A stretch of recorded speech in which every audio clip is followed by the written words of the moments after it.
자, 우리 오랜만에 다시 다윗의 이야기로 돌아갑시다. 압살롬이 죽었습니다. 압살롬이 죽었으니까 다윗이 이제 예루살렘으로 돌아가서 왕위에 앉으면 될 것 같은데 그게 그렇게 간단한 문제가 아니었습니다. 왜냐하면 지금 민심은 누구에게로 혼란 갔었습니까? 다 가 있었고, 압살롬을 그 이스라엘 백성들이 기름을 부어서 왕으로 세웠다고 10절에 나와 있습니다.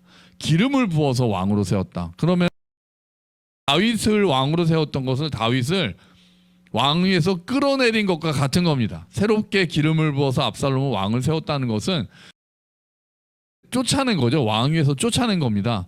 이스라엘 백성들이 그렇게 했기 때문에 다시 다윗이 이스라엘의 왕으로 오려면은 뭔가 새로 기름을 붓지는 않더라도 최소한 백성들이 추대하는 형식이 돼야지, 다 와가지고 압살롬 죽었으니까 내가 다시 왕이야 이렇게 하기가 어려운 거죠. 그게 쉬운 일이 아닌 거예요. 그래서 우리가 읽지 않았지만 앞절에 보면은, 9절에 보면은 이스라엘 백성들이 논쟁이 붙습니다. 야, 우리 압살롬이 죽었다. 어떻게 해야 되냐? 다윗을, 한쪽에서는 다윗을 다시 모실 수밖에 없다. 우리 생각해 보라. 다윗이 원래 우리의 왕이지 않았느냐? 블레셋 사람의 손에서 우리를 구해내지 않았느냐? 막 이렇게 하면서 다윗에 대해서 막 이제 다시 모셔와야 된다 이렇게 주장하는 사람들이 있었는데, 또 한쪽에서는 그렇다고 해도 압살롬이 온다고 예루살렘을 버리고 도망가는 왕 아니냐 이렇게 반대하는 의견도 있었습니다. 그럼 또 이쪽에 찬성하는 쪽에서는 그 압살롬 죽었잖아. 이제 어떡할 거야? 다른 사람 세울 거야? 그래도 다윗이 우리의 왕으로 다시 세워야 되는 거 아니야? 이렇게 막 이스라엘 백성들이 막 논쟁을 하다가 그래도 다윗을 세워야 되지 않을까? 다시 세워야 되겠다라는 마음으로 기울고 있을 때 더 입장이 곤란한 사람들이 있었습니다. 누구였냐면은 유다 지파 사람들이에요. 유다 지파 사람들은 다윗 지파잖아요. 그런데 유다 지파 사람들도 다윗 편을 들지 않았었거든요. 유다 지파 사람들도 압살롬으로 슉 다 넘어갔었단 말이에요. 그러니까 유다 지파 사람들은 더 입장이 난처한 채로 말을 안 하고 있었습니다. 그때 다윗이 사독과 아비아달 제사장을 유다 지파에다 보냅니다. 그러면서 너희가 그래도 내 친척인데 너네가 지금 나서서 나를 왕으로 다시 만들어야 되는 거 아니냐? 이렇게 얘기를 해요. 유다 지파 사람들한테. 지금 이스라엘 사람들이 막 어떻게 할까 막 논쟁하고 있을 때 너희가 좀 더 적극적으로 나서서 어떡하겠어. 그래도 다윗을 다시 모셔야지. 이렇게 좀 힘써야 되는 거 아닌가? 라고 하면서 다윗이 그들을 설득합니다. 이 사람들이 다윗을 다시 모시는 데 있어서 걱정되는 점도 있었던 것 같아요. 뭡니까? 혹시 다윗이 다시 왕의 자리에 오르면 압살롬 편을 들었던 사람들에게 복수하는 것은 아닐까? 이 두려움도 있는 거예요. 당연히 그렇잖아요. 그때 압살롬 편 들었던 사람들 다 속가내라 그래 딱 해가지고 다 막 피해 숙청을 하고 그럴 가능성이 있기 때문에 다윗이 다시 왕이 되는 것에 대해서 걱정하는 마음도 있었던 거죠. 다윗이 그런 마음을 알았는지 유다 사람들한테 너희가 나서서 나를 좀 왕위로 다시 제자리로 오게 하라 이렇게 이야기를 하고, 그러고 나서 유다 사람들이 그렇게 행합니다. 그리고 다윗이 돌아오게 되는 거예요. 자, 근데 다윗이 돌아오면서 다윗이 내세웠던 기조가 있습니다. 우리도 대통령이 새로 뽑히면 그 정책 기조라는 게 생기잖아요. 다윗이 내세웠던 기조는 뭐였냐면요, 관용이었어요. 딱 그게 말을 하진 않았어요. 그런데 우리가 앞으로 지금부터 이제 볼 사람들을 보면 다윗의 그 기조는 하나는 관용이었고 관용을 통한 통합입니다. 지금 이스라엘 백성들이 지금 막 갈라지고 있거든요. 압살롬 편 들었던 사람, 다윗 편 들었던 사람, 또 이스라엘 10지파 그리고 다윗 지파, 지금 막 아주 이렇게 복잡한 상황이기 때문에 이스라엘이 막 분열될 수도 있는 그런 상황이거든요. 그래서 다윗이 통합왕으로서 관용과 통합 이것을 지금 강조하면서 이렇게 사람들을 대하는 모습을 우리가 지금부터 살펴보게 됩니다. 우리나라에도 어떻게 보면 관용과 통합이 많이 필요한데 이게 항상 또 정의의 문제, 정의를 세우느냐 통합이 우선이냐 이 부분은 미묘한 또 적용점이 있거든요. 오늘 다윗이 그래서 제가 보기에는 좀 실수하지 않았나 싶은 점도 있고, 이런 부분은 참 잘했구나 이런 부분도 있고 우리가 같이 보려고 합니다. 자, 다윗이 첫 번째 메시지를 던지는 사람은 누구냐면요, 아마사입니다. 아마사는 유다 지파의 다윗의 조카입니다. 다윗의 조카인데 그 아마사는 어디에 보시냐면은 13절에 보시면은요. 너희는 한번 13절 같이 읽어볼까요? 너희는 또 아마사에게 이르기를 너는 내 고륙이 아니냐 내가 요압을 이어서 항상 내 앞에서 지휘관이 되지 아니하면 하나님이 내게 벌 위에 벌을 내리시기를 바라노라 하셨다 하라 하여. 아멘. 자, 아마사는 다윗의 조카입니다. 유다 지파인데요. 압살롬이 반역을 했을 때 장관을, 군대 장관을 했던 사람입니다. 그러니까 다시 다윗이 돌아오면은 제일 먼저 죽여야 되는 사람이 아마사예요. 다윗을 반역하면서 대장 노릇을 했던 사람이란 말이에요. 그런데 다윗이 그 아마사를 요압을 대신해서 통합 이스라엘의 군대 장관을 삼겠다고 지금 얘기한 겁니다. 야, 이거는 완전히 파격 정도가 아니라 충격인 거죠. 아니, 지금 사실은 죽여야 되는 사람인데 그 정도가 아니라 아예 전체 군대 장관, 지금 더군다나 요압이 있잖아요. 요압이 군대 장관을 하고 있잖아요. 근데 요압 대신해서 요압을 빼고 네가 이제 이스라엘의 군대 장관을 만들겠다, 이렇게 이야기하는 거잖아요. 요압은 압살롬의 군대를 물리친 공신 중에 공신 아닙니까? 그런데 그런 요압을 대신해서 유다 지파의 아마사를, 자기를 죽이려고 했던 아마사를 군대 장관으로 세우려고 하니까 이게 얼마나 대단한 겁니까? 이렇게 한 이유가 뭘까요? 하나는 유다 지파를 회유하려고 했던 것도 있는 것 같습니다. 야, 걱정하지 마. 너네가 압살롬 편 들고 나를 밀어낸다고 해서 내가 복수하지 않을 거야. 자, 그 예로 아마사를 장군으로 세울게. 군대 장관으로 세울게. 다윗이 그렇게 모습을, 제스처를 취함으로써 나는 지금 복수하려는 게 아니라 진짜 나쁜 그런 어떤 정의를 세우고 나에게 반대했던 사람들을 복수하려는 게 아니라 통합하고 용서하는 정책을 취하겠다는 것들을 눈으로 보여준 사건이 아마사를 군대 장관으로 만들어준 사건이죠. 그러면서 또 하나는 요압을 견제하려는 의도도 있었던 것 같습니다. 요압이 지금 말을 안 듣잖아요. 다윗이 압살롬 죽이지 말라고 그랬는데도 요압이 죽이고 요압이 지금 사실 다윗 머리 끝에 있지 않습니까? 머리 위까지 있으니까 요압을 견제하려는 의도도 있는 것 같아요. 근데 아마사의 입장에서는 어떨까요? 아마사는 사실 실패한 사람 아닙니까? 정치적으로 실패한 사람입니다. 줄을 잘못 선 사람이죠. 그래서 사실은 목숨을 잃어도 마땅한 반역자의 모습이 아마사입니다. 그런데 다윗이 다시 한번 기회를 주는 거예요. 유다 지파 전체로 볼 때는 유다 지파를 회유하기 위해서 아마사를 군대 장관으로 세웠다고 볼 수 있지만 아마사 개인의 입장에서는 다시 한번 기회가 주어진 겁니다. 다시 한번 다윗에게 충성할 수 있는 기회, 다시 한번 나라를 위해서 섬길 수 있는 기회를 아마사에게 주었다. 이 사건만 봐도 다윗이 지금은 관용과 통합을 지금 기조로 하고 있구나, 이것을 볼 수 있습니다. 두 번째로 다윗이 만난 사람이 누구냐면요, 시므이입니다. 16절, 우리 한번 16절을 같이 읽어볼까요? 바울임에 있는 베냐민 사람 게라의 아들 시므이가 급히 유다 사람과 함께 다윗 왕을 맞으러 내려올 때, 아멘. 다윗이 예루살렘으로 돌아올 때 시므이가 나타납니다. 그러면서 시므이가 혼자 나타나지 않고 베냐민 지파 1000명을 데리고 나타납니다. 시므이가 베냐민 지파잖아요. 시므이가 어떤 사람입니까? 기억하시죠? 다윗이 예루살렘에서 도망갈 때 나타나서 돌 던지면서 네가 흘린 피에 대한 복수다 이러면서 막 욕을 해가지고 아비새가 저 사람 죽일까요? 했던 그 사람 아닙니까? 그러니까 이 사람이 눈치가 굉장히 빠른 사람이에요. 다윗이 왕이 되면은 자기 이제 끝난 거잖아요. 그러니까 막 예루살렘에 도착하기 전에 잽싸게 나와가지고 완전히 막 납작 엎드린다. 그러면서 임금님, 제가 전에 했던 것은 잊어주시옵소서. 그러면서 막 납작 엎드려가지고 또 이렇게 막 비는 거예요. 그때는 제가 정말 죄송했습니다. 무례했습니다. 자, 또 등장하는 사람이 아비새입니다. 우리 아비새, 충직한 아비새. 아비새가 죽여버릴까요? 또 똑같습니다. 자, 지난번에 도망갈 때도 아비새가 제가 죽이겠습니다라고 했는데 이번에도 아비새가 또 나타나서 아비새는 못 참는 거예요.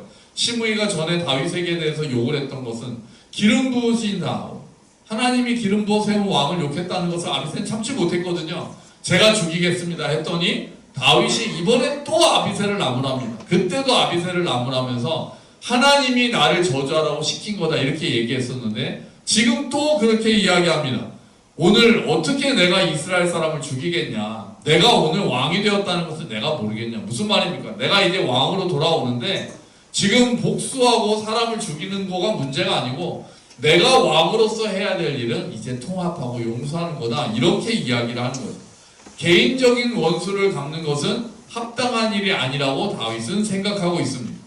시므이는 베냐민 지파에서 굉장히 유력했던 사람인 것 같습니다. 1000명을 데리고 올 정도였거든요. 그러니까 다윗이 계산을 했을 때 시므이를 그렇다고 죽이면 너 지난번엔 나 욕했지, 너 죽어라 이렇게 하면은 베냐민 지파하고 또 불화가 생길 수 있단 말이에요. 그러니까 나라가 통합되는데 방해가 되는 거죠. 그래서 다윗이 시므이에 대한 개인적인 감정을 적는 대인배와 같은 모습을 보여주는 게 두 번째 사건입니다. 다음으로 다윗이 만난 사람은 무비보셋입니다. 24절 말씀 우리 한번 같이 읽어볼까요? 사울의 손자 무비보셋이 내려와 왕을 맞으니 그는 왕이 떠난 날부터 평안히 돌아오는 날까지 그의 발을 맵시내지 아니하며 그의 수염을 깎지 아니하며 옷을 빨지 아니하였더라. 아멘. 자, 지난번에 다윗이 만났던 사람은 시바였습니다. 시바가 와서 무비보셋은 어디 갔냐 했더니 무비보셋은 지금 자기가 왕이 될 찬스가 왔다면서 좋아합니다라고 시바가 얘기했었잖아요. 그래서 다윗이 무비보셋 재산 네가 다 가져라 이렇게 얘기했단 말이죠.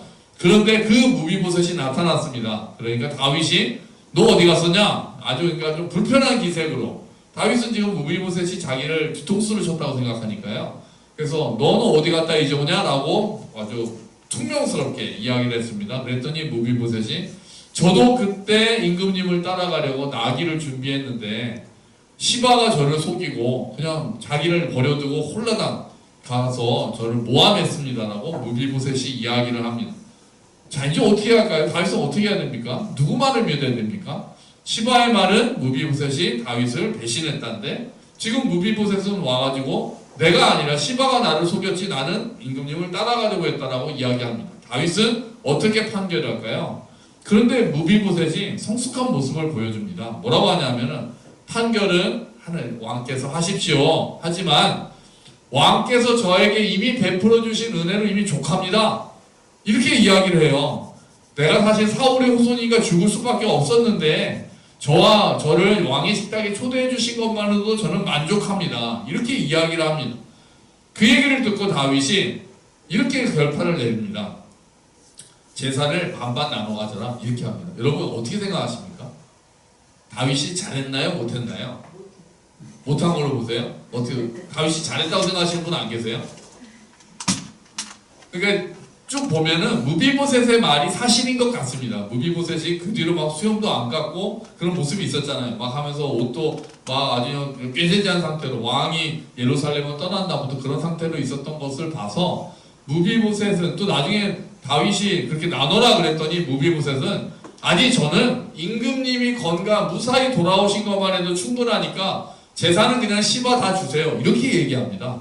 아, 무비보셋이 굉장히 성숙하고 충성스러운 사람입니다. 이것만 봐도 아, 시바가 거짓말했구나. 우리가 그렇게 생각할 수 있는 거죠.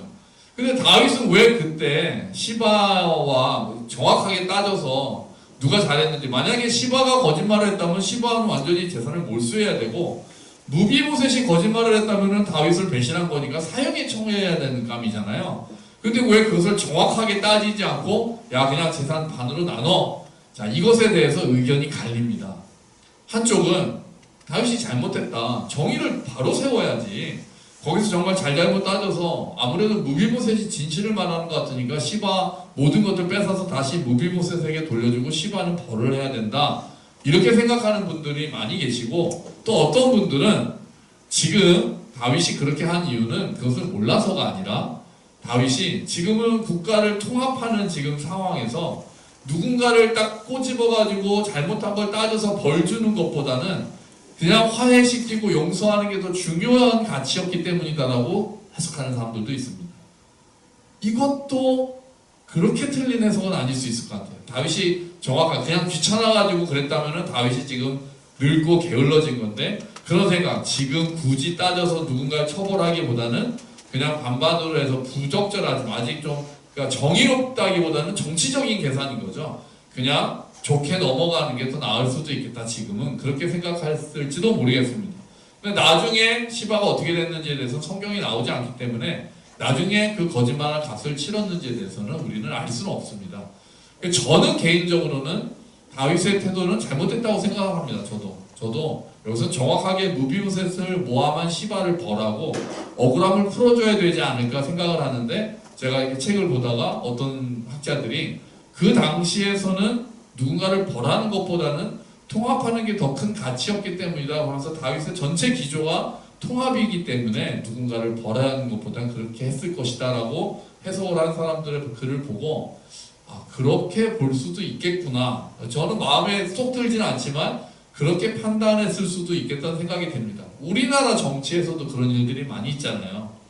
과거사에 대한 것을 한쪽에서는 정의를, 진짜 과거를 다 추적해서 정의를 세우는 것이 더 중요한 가치라고 생각하고, 한쪽에서는 미래를 보고 좀 덮을 것은 덮고 가야 된다라고 주장을 하는데, 어느 한쪽의 주장은 절대적으로 옳다고 보기는 어려울 때가 있거든요. 케이스 바이 케이스고 우리가 따져야 될 것들은 있겠지만, 또 한쪽에서 그런 의견들을 내는 것도 그렇게 생각할 수도 있겠구나. 저는 좀 정의를 세워야 된다는 쪽이 좀 더 많지만 그렇게 볼 수도 있겠다고 생각을 합니다. 자, 마지막으로 우리가 만나게 되는 사람은 바르실레입니다. 바르실레 31절 한번 볼까요? 31절 같이 읽읍시다. 길르앗 사람 바르실레가 왕이 요단을 건너가게 하려고 로글림에서 내려와 함께 요단에 이르니. 아멘. 바르실레는 어떤 사람입니까? 길르앗 사람이고요. 다윗이 예루살렘에서 도망가서 마하나임이라는 성에 있을 때 다윗의 의식주를 책임졌던 사람입니다. 그러니까 부자였다라고 성경은 이야기하고 있는 거죠. 그 바르실레는 지금 다윗을 배웅하려고 오는 겁니다. 안녕히 가시라고. 그렇게 쭉 다윗하고 같이 오니까 다윗이 바르실레에게 노인이거든요. 어르신, 바르실레 어르신, 우리 지금 예루살렘으로 같이 가시죠. 이렇게 얘기를 합니다. 다윗이. 예루살렘으로 가자는 얘기는 바르실레를 아마 총리쯤으로, 우리나라로 따지면 총리쯤으로 세워서, 그러니까 덕이 높고 지혜롭고 좀 중립적인 인물이었던 것 같아요. 그러니까 바르실레 같은 사람들이, 원로들이, 아주 지혜롭고 덕망 높은 원로들이 나라를 좀 이렇게 잘 다스려줬으면 하는 마음이 있었던 것 같습니다. 그런데 바르실레는 거절하죠. 제가 너무 나이가 많아서 지금 가봐야 도움이 안 됩니다. 대신에 김함을 보낼 테니 김함을 잘 해주십시오.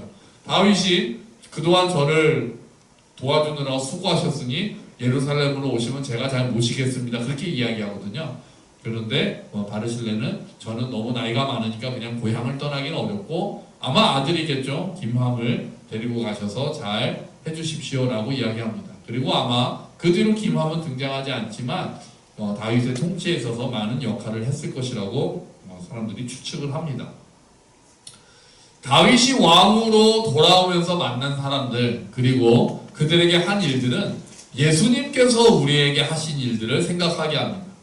먼저 바르실레가 자기를 섬겼던 것을 인정하고 바르실레를 다시 예루살렘으로 같이 가서 상을 내리려고 했던 것처럼, 예수님은 우리의 수고와 헌신을 인정해 주시는 분이심을 믿습니다. 여러분이 하신 수고 있잖아요. 교회를 위해서 하시는 수고, 가정을 위해서 하시는 수고, 그 수고 주님께서 다 아시는 줄로 믿습니다.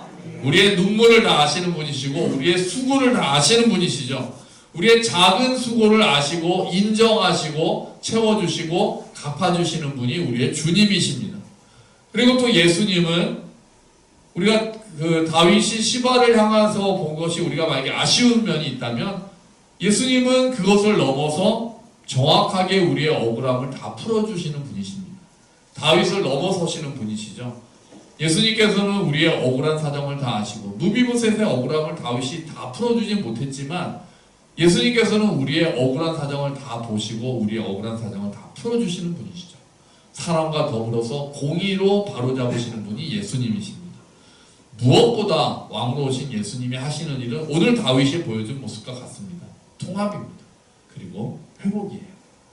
적의 장수였던 아마사, 그리고 자기를 저주했던 시므이를 다윗이 관용을 베풀고 기회를 다시 주었던 것처럼, 오늘도 여전히 실패하고 오늘도 여전히 다시 넘어지고 하나님 앞에서 부끄럽게 살 수밖에 없는 우리들을 주께서는 우리를 용서하시고 우리에게 다시 기회를 주시고 회복시켜 주시는 분입니다. 실패했던 베드로 예수님께서 용서하셨습니다.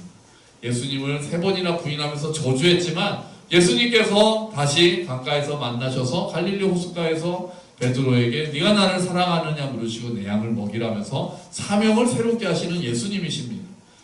예수님을 적대하면서 교회를 핍박하고 다녔던 바울, 하나님께서 예수님께서 그를 만나주셔서 너를 내가 이방인의 사도로 세우겠다 라고 하시면서 다시 한번 사명을 부여하시는 분이 예수님이세요. 그런 것처럼 지금도 실패하는 우리들, 때로는 하나님의 뜻에 어긋나는 우리들을 예수님께서는 오늘 우리도 다시 만나주시고 다시 세워주시고 다시 회복시켜 주시는 분이십니다.